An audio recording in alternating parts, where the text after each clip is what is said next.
परम धाम ऊंचे ते ऊंचा धाम है। ऊंचे ते ऊंचे धाम से ऊंचे ते ऊंचे भगवन ऊंचे ते ऊंचे बच्चों को पढ़ाने आते हैं। हाँ, तो ऊंचे ते ऊंचे धाम से ऊंचे ते ऊंचे भगवन ऊंचे ते ऊंचे बच्चों को ऊंचे ते ऊंची पढ़ाई पढ़ाते हैं। ऐसा भाग्य अपना अनुभव करते हो। सतगुरु के रूप में हर कार्य के लिए श्रीमत भी देते हैं और साथ भी देते हैं। सिर्फ मत नहीं देते हैं, साथ भी देते हैं। इसको अंडरलाइन करें। सतगुरु के रूप में हर कार्य के लिए श्रीमत भी देते और साथ भी देते हैं। सिर्फ मत नहीं देते हैं, साथ भी देते हैं। आप क्या गीत गाते हो? मेरे साथ साथ हो कि दूर हो? कौन सा गीत गाते हैं? हम क्या कहते हैं? मेरा बाबा मेरे साथ साथ है। बाबा कहते दूर तो नहीं कहते, साथ है ना। अगर सुनते हो तो परमात्म टीचर से, अगर खाते भी हो तो बाप दादा के साथ खाते हो। तो सबसे पहले भगवान के प्यार में लीन उठते हैं। परमात्म प्यार सुबह की घंटी है। फिर ऊंचे ते ऊंचे धाम से ऊंचे ते ऊंचे शिक्षक ऊंचे ते ऊंचे बच्चों को पढ़ाने आते हैं। और फिर सतगुरु के रूप में हर कार्य के लिए श्रीमत भी देते और साथ भी देते हैं। इसको अंडरलाइन करना है। सिर्फ मत नहीं देते, साथ भी देते हैं। अगर सुनते हो तो परमात्म टीचर से सुनते हो। अगर खाते भी हो तो बाप दादा के साथ खाते हो। अकेले खाते हो तो आपकी गलती है। अंडरलाइन कर लें इस गलती को। अकेले खाते हो तो आपकी गलती है। अंडरलाइन। सिर्फ ये नहीं कि बाबा को याद किया और खाना खाया। बाबा के साथ खाना अर्थात खाना खाते समय यहाँ कुछ और नहीं चलना चाहिए। तो आज से ये हमारा होमवर्क। सिर्फ भोजन करने से पहले याद नहीं, भोजन पूरा होने तक वो स्थिति कैसी रहनी चाहिए। तो इसीलिए बाबा कह रहे हैं खाते हो तो बाप दादा के साथ खाते हो, और अगर अकेले खाते हो तो वो आपकी गलती है। बाप तो कहते हैं मेरे साथ खाओ। मेरे साथ खाओ अर्थात मन चित्त पे एक भी संकल्प कोई और नहीं आना चाहिए। तब हमारी स्थिति भोजन करते हुए योगयुक्त होगी और उस स्थिति का प्रभाव हमारे भोजन पर पड़ता है। भोजन की वाइब्रेशन शक्तिशाली बन जाएंगी और जितना भोजन की वाइब्रेशन शक्तिशाली बनेंगी, स्थिति और भी पावरफुल बन जाएगी। इसीलिए बाबा कहते हैं अकेले खाते हो तो आपकी गलती है। बाबा तो कहता है मेरे साथ खाओ। आप बच्चों का भी वायदा है, साथ रहेंगे, साथ खाएंगे, साथ पिएंगे, साथ सोएंगे और साथ चलेंगे। हाँ, साथ रहेंगे, साथ खाएंगे, साथ पिएंगे, साथ सोएंगे और साथ चलेंगे। सोना भी अकेले नहीं है। अकेले सोते हैं तो बुरे स्वप्न व बुरे ख्यालात स्वप्न में भी आते हैं। अगला होमवर्क क्या है? सोने की विधि। सोने से पहले एक्यूरेटली यहाँ पर मन चित्त पर जो कुछ है उसको स्वच्छ करके, सब कुछ समर्पण करके, कल देखेंगे क्या करना है आगे, लेकिन बाबा की याद में मैं आत्मा परम धाम पहुंच जाऊं बाबा के पास, और उस स्थिति में सोना। बाबा ने कहा अगर अकेले सोते हैं तो बुरे स्वप्न व बुरे ख्यालात स्वप्न में भी आते हैं। लेकिन बाप का इतना प्यार है जो सदा कहते हैं मेरे साथ सो, अकेले नहीं सो। तो उठते हो तो भी साथ, सोते हो तो भी साथ, खाते हो तो भी साथ, चलते हो तो भी साथ। तो सब कुछ कैसे चल रहा है? साथ। हम कहते हैं ना, मेरा बाबा साथ साथ है। तो साथ अर्थात यहाँ साथ है, यहाँ साथ है। हर संकल्प में बाबा, ज्ञान, श्रीमत, उस आधार से हर सोच, बोल, व्यवहार, मन चित्त में कोई और नहीं बैठना चाहिए। इसका अर्थ है बाबा साथ है। मन चित्त पर कोई और बात, कोई और आत्मा, कोई परिस्थिति नहीं बैठनी चाहिए। उसको कहेंगे बाबा है साथ। तो क्या कर रहे हैं? साथ सोते हैं, साथ खाते हैं, साथ चलते हैं। अब आगे, अगर दफ्तर में भी जाते हो, बिजनेस करते हो, तो भी बिजनेस के आप ट्रस्टी हो, लेकिन मालिक बाप है। अंडरलाइन करें। कई बार हम कहते हैं मुझे नहीं काम करना, मुझे नहीं बिजनेस करना, मुझे सिर्फ सेवा करनी है। बाबा कहते हैं ये सेवा है। अगर आप काम पे भी जाते हो, अगर आप बिजनेस भी करते हो, तो आप ट्रस्टी हो, लेकिन मालिक बाप है। दफ्तर में जाते हो तो आप जानते हो कि हमारा डायरेक्टर बॉस बाप दादा है। ये निमित्त मात्र है, उनके डायरेक्शन से काम करते हैं। हाँ? तो हम किसके लिए, हम कहते हैं हम किसके लिए काम कर रहे हैं? तो हमारा डायरेक्टर, हमारा बॉस बाप दादा है। ये निमित्त मात्र है। मतलब निमित्त मात्र तो कोई होगा ना, सीनियर। तो बाबा ने कहा वो तो निमित्त मात्र है। हमारा डायरेक्टर, हमारा बॉस बाप दादा है, उनके डायरेक्शन से काम करते हैं।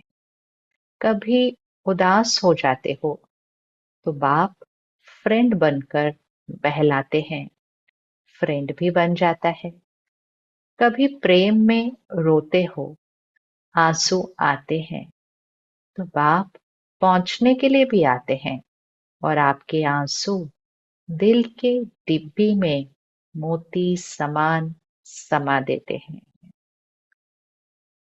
कभी उदास होते हो तो बाप फ्रेंड बनकर बहलाते हैं, फ्रेंड भी बन जाता है। तो क्या क्या बन जाते हैं? माता पिता, शिक्षक, सतगुरु, डायरेक्टर, बॉस, फ्रेंड भी बन जाते हैं। कभी प्रेम में रोते हो, आंसू आते हैं, तो बाप पहुंचने के लिए भी आते हैं और आपके आंसू दिल की डिब्बी में मोती समान समा देते हैं। अगर कभी नटखट होके रूठ भी जाते हो, रूठते भी हो बहुत मीठा मीठा, लेकिन बाप रूठे हुए को भी मनाने आते हैं। बच्चे, कोई बात नहीं, आगे बढ़ो, जो कुछ हुआ बीत गया, भूल जाओ, बीती सो बीती करो, ऐसे मनाते भी हैं। अंडरलाइन। वैसे तो हमें कभी रूठना नहीं चाहिए ना। ऐसा बाबा मिला, अब हम कौन सी बात पे रूठ रहे हैं? लेकिन बाबा कितना प्यार से कहते हैं, अगर कभी कभी नटखट होकर रूठ भी जाते हो, तो बाबा रूठे हुए को भी मनाने आते हैं कि बच्चे कोई बात नहीं, आगे बढ़ो, जो कुछ हुआ बीत गया, भूल जाओ, बीती सो बीती करो, ऐसे मनाते भी हैं। तो हर दिनचर्या किसके साथ है? बाप दादा के साथ है। बाप दादा को कभी कभी बच्चों की बातों पर हंसी भी आती है, जब कहते हैं बाबा आप भूल जाते हो। एक तरफ तो कहते हैं कंबाइंड है, कंबाइंड कभी भूलता है क्या? जब साथ साथ है तो साथ वाला भूल सकता है क्या? हम बाबा को कहते हैं ना, बाबा क्या करे, सारा दिन में सब कुछ करते हुए आप भूल जाते हो। तो बाबा कहते हैं जो कंबाइंड है उसको कैसे भूल सकते हैं, जो साथ साथ है उसको कैसे भूल सकते हैं? तो बाबा कहते हैं शाबाश, बच्चों में इतनी ताकत है जो कंबाइंड को भी अलग कर देते हैं। है कंबाइंड और थोड़ा सा माया कंबाइंड को भी अलग कर देते हैं। कंबाइंड कहाँ है? यहाँ है। बाबा और मैं साथ साथ। कंबाइंड है, माया अलग कर देती है। अर्थात कोई और संकल्प चला, किसी और बात से व्यर्थ संकल्प चले, कोई और बात से मूड ऑफ खराब हो गया, ये कोई भी बात बीच में आती है तो फिर कंबाइंड को भी अलग कर देती है। इसीलिए बाबा कई बार मुरली में कहते हैं कि यहाँ पर या तो बाप रह सकता है या बात रह सकती है। हमें बस सिर्फ इतना ही अटेंशन रखना है कि कोई बात यहाँ आकर बैठनी नहीं चाहिए, कोई बात यहाँ नहीं बैठनी चाहिए। तो बाबा कहते कंबाइंड है, लेकिन माया कंबाइंड को भी अलग कर देती है। बाप दादा बच्चों का खेल देखते यही कहते हैं, बच्चे अपने भाग्य को सदा स्मृति में रखो। होता क्या है? सोचते हो, हाँ मेरा भाग्य बहुत ऊंचा है, लेकिन सोचना स्वरूप बनते हो, स्मृति स्वरूप नहीं बनते हो। Double underline. सोचना स्वरूप बनते हो, स्मृति स्वरूप नहीं बनते हो।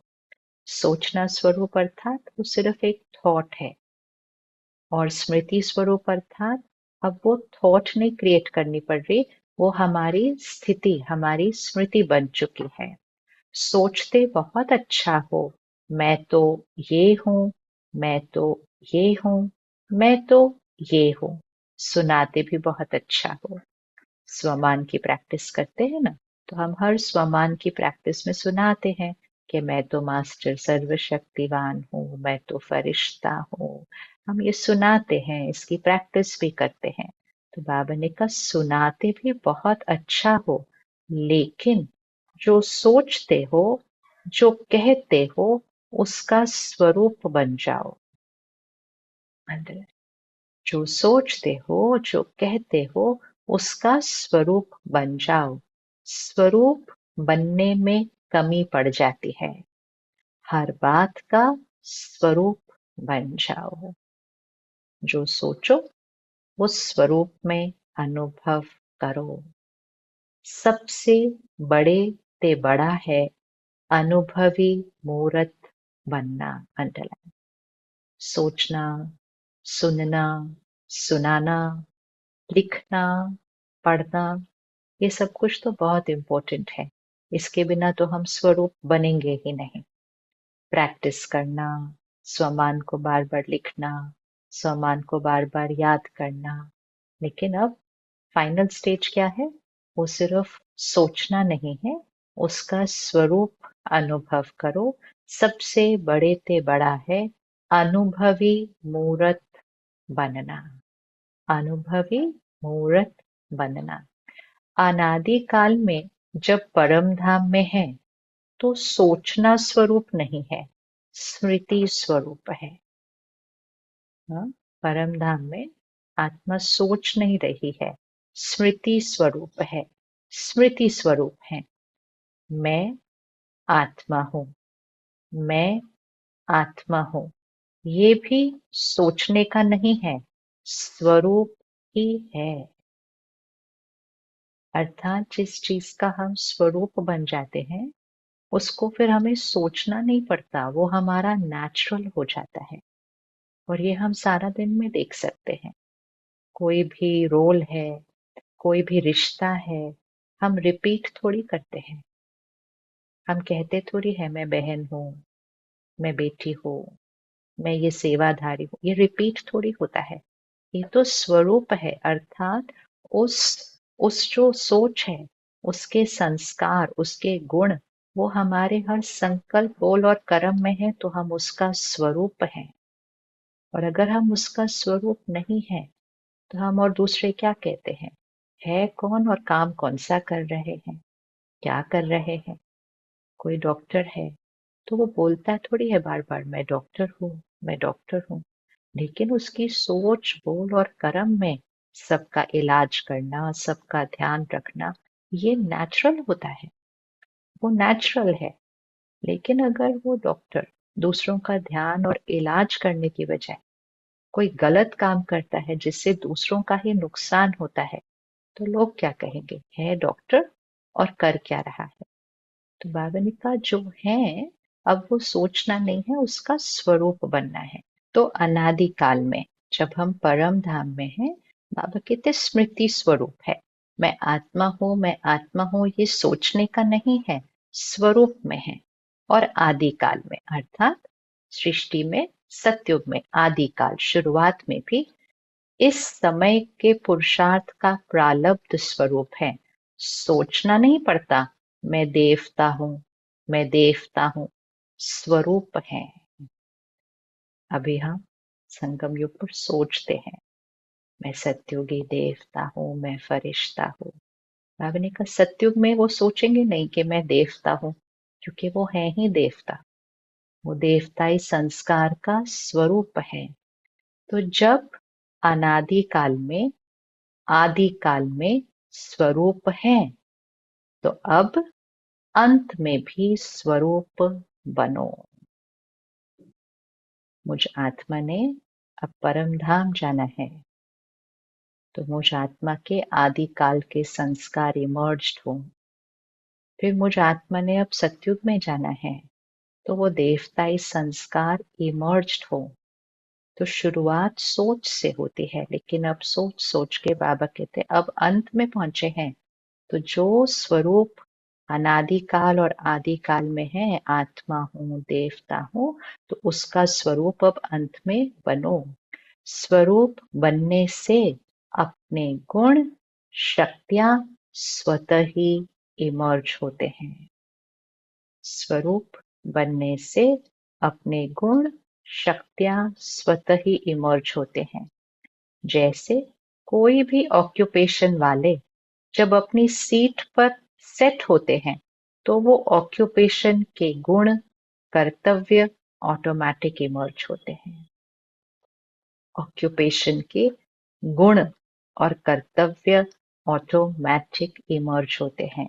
कोई डॉक्टर है, कोई लॉयर है, कोई बच्चों को पढ़ाने वाले टीचर है, ऑक्यूपेशन है ना कितने सारे, तो उसका गुण और कर्तव्य ऑटोमेटिक इमर्ज होते हैं।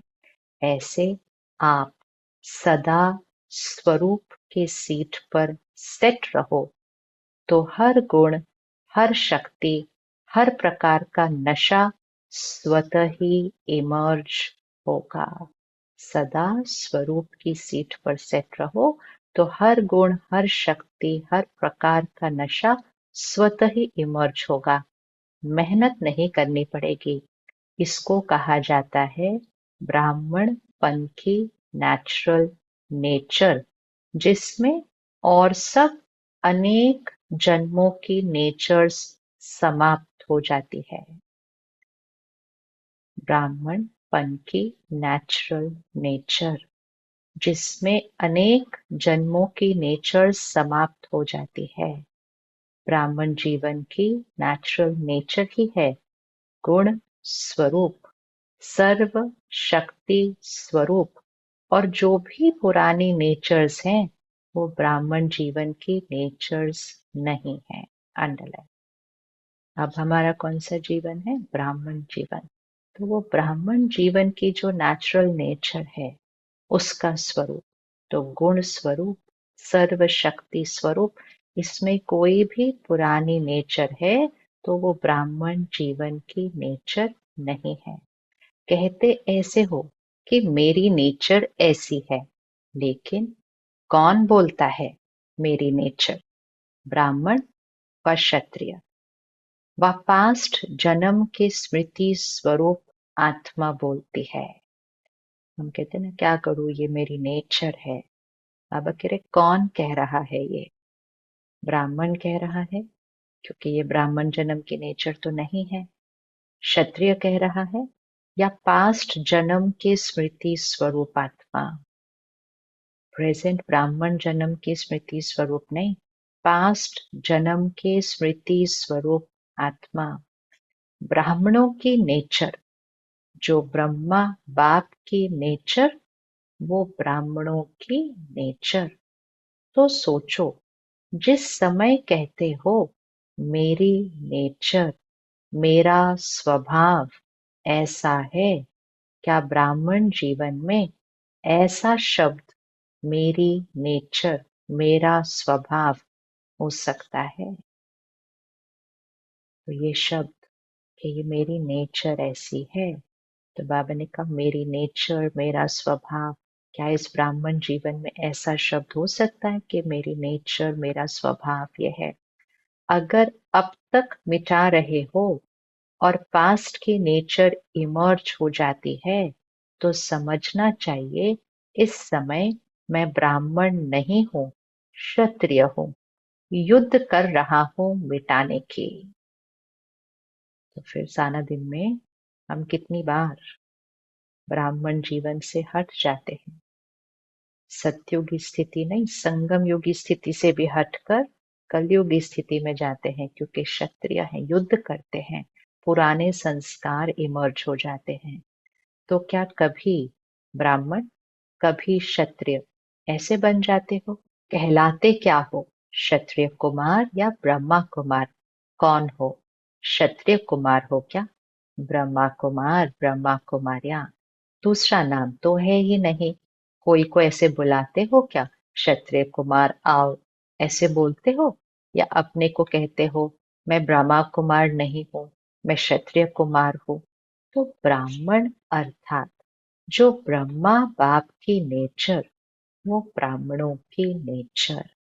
ये शब्द अभी कभी नहीं बोलना, गलती से भी नहीं बोलना, न सोचना क्या करूं, मेरी नेचर है। डिलीट करनी है आज ये लाइन। बाबा ने कहा कभी नहीं बोलना, गलती से भी नहीं बोलना, गलती से भी नहीं सोचना। कौन सी लाइन? क्या करूं, मेरी नेचर है। ये बहानेबाजी है, ये कहना भी अपने को छुड़ाने का बहाना है। नया जन्म हुआ, नए जन्म में पुरानी नेचर, पुराना स्वभाव कहाँ से इमर्ज होता है? तो पूरे मरे नहीं है, थोड़ा जिंदा है, थोड़ा मरे हैं क्या? ब्राह्मण जीवन अर्थात जो ब्रह्मा बाप का हर कदम है, वो ब्राह्मणों का कदम है।